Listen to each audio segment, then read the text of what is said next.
acteurs de l'engagement, nous interrogeons quotidiennement les enjeux d'actualité de l'économie sociale et solidaire. Et en tant que journaliste, notre but est de donner la parole aux différents avis qui s'opposent sur les sujets les plus importants du secteur. Je suis Mélissa Perraudot et dans ce 3e épisode de En Cause, nous allons nous pencher sur l'épineuse question du don de RTT aux soignants.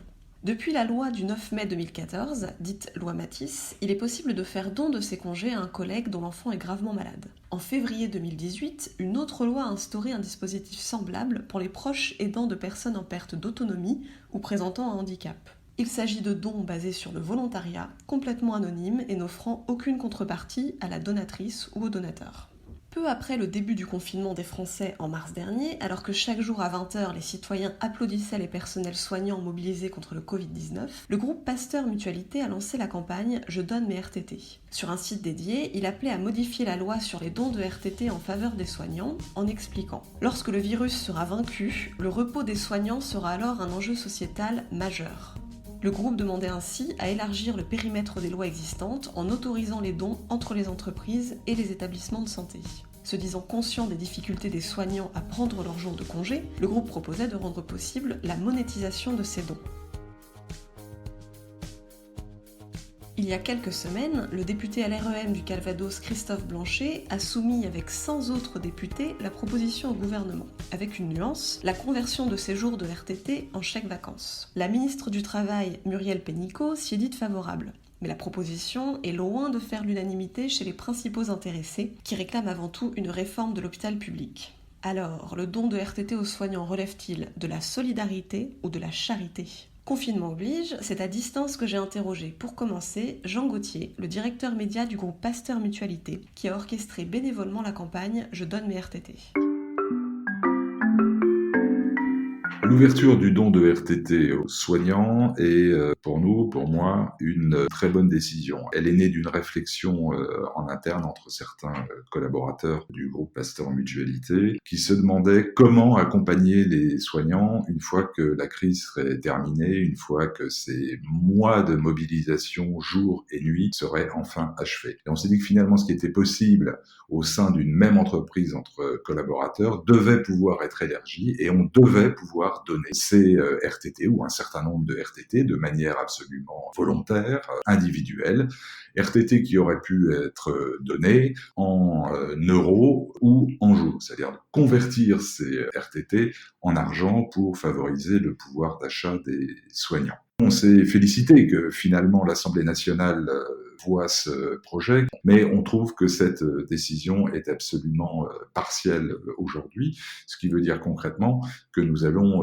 continuer à mobiliser pour que notre idée de départ soit celle qui soit finalement retenue. Alors le don de RTT, ça permet en plus de relancer l'économie à un moment où elle en a beaucoup besoin, parce que ça réintroduit, avec le scénario qui était le nôtre au départ, réintroduit du pouvoir d'achat pour les soignants, et ça permet aux entreprises et aux salariés de chaque entreprise, en donnant quelques jours de ces RTT, de rester mobilisé sur son poste de travail, sachant que beaucoup de salariés, en fait, se sont retrouvés avec une activité amoindrie pendant quelques temps. Donc, aujourd'hui, tout le monde y gagne. Je vous parle de sommes qui sont aujourd'hui supérieures aux milliards d'euros.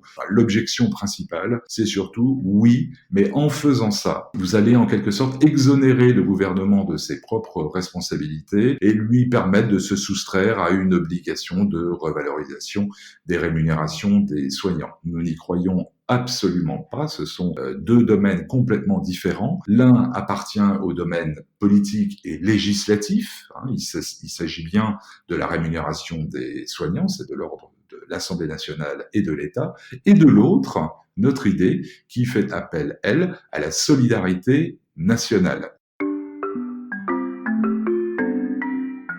Vous l'avez entendu, Jean Gauthier n'a aucun doute sur l'intérêt du don de RTT aux soignants, même s'il n'est pas d'accord avec les détails de la proposition de loi du député Christophe Blanchet. Cette dernière a été largement contestée chez les principaux intéressés. Et pour comprendre pourquoi, j'ai interrogé le docteur Christophe Prudhomme, médecin urgentiste et porte-parole de l'Association des médecins urgentistes de France. Il a, lui, une autre proposition en tête pour les citoyens désireux de soutenir les soignants éprouvés par la lutte contre la pandémie.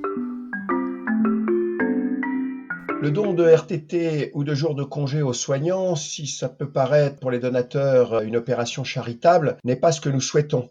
Nous souhaitons aujourd'hui des augmentations de salaire et nous souhaitons que toutes les bonnes volontés pour utiliser les jours de RTT se traduisent par le fait que ce soit ces donateurs qui prennent pour eux-mêmes ces jours de RTT pour venir nous soutenir dans nos manifestations tous les mardis de la colère qui vont être organisés dans les jours qui viennent, donc toutes les semaines le mardi et pour la journée d'action nationale du 16 juin. L'argument qui est de dire que ces chèques vacances vont alimenter l'industrie du tourisme, vous savez, pour relancer l'économie, il faut augmenter les salaires. Quand vous êtes aide-soignant en EHPAD et que vous gagnez 1200, 1300 euros par mois, si vous avez une augmentation de salaire de 300 euros par mois, vous allez la réinjecter dans l'économie tous les mois. Le chèque vacances, c'est une fois dans l'année et après, c'est ceinture de nouveau. De nous dire que nous donner la petite pièce, c'est toujours moins que rien, c'est insultant et méprisant. La solidarité de la population a été fantastique. Les boulangers nous ont livré des viennoiseries, les traiteurs nous ont livré des repas, ce qui nous a amélioré l'ordinaire puisqu'on passait notre vie à l'hôpital, vous voyez, pendant la période la plus forte de la crise. Tout ça, c'est très bien, sauf qu'aujourd'hui, nous avons de nouveau les repas traditionnels de l'hôpital où nos cuisiniers ont 4 euros par jour pour confectionner un petit déjeuner, un déjeuner et un dîner. Donc, vous voyez, il n'y a pas grand-chose dans l'assiette. Le matin, nous n'avons plus les viennoiseries et puis nous revenons au monde d'avant avec de nouveau des difficultés pour trouver des lits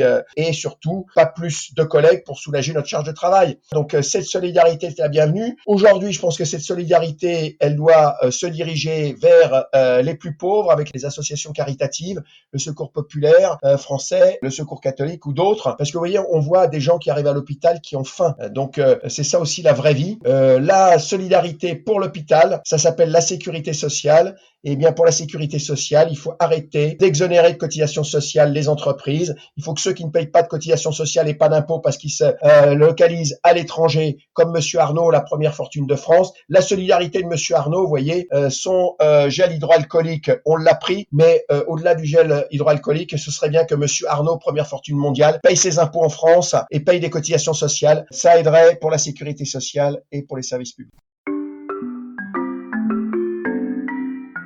Alors, faut-il rendre possible le don de RTT aux soignants ? Pour Jean Gauthier, tout le monde y gagnerait. Les soignants bénéficieraient d'un repos ou d'une petite prime, tandis que les donateurs continueraient à travailler, les deux participant à la relance de l'économie. Mais pour le docteur Christophe Prudhomme, ce don relèverait davantage de la charité que de la solidarité. Il invite donc plutôt les personnes disposant de RTT à les poser pour soutenir les revendications des soignants lors des manifestations à venir. L'Assemblée nationale, elle, examinera la proposition de loi LREM visant à permettre le don de congés payés sous forme de chèques vacances aux soignants ce 3 juin. Et vous, qu'en pensez-vous ? Nous attendons vos commentaires sur les réseaux sociaux ou par mail et nous vous disons à bientôt pour un nouveau débat sur Care News. Merci de nous avoir écoutés.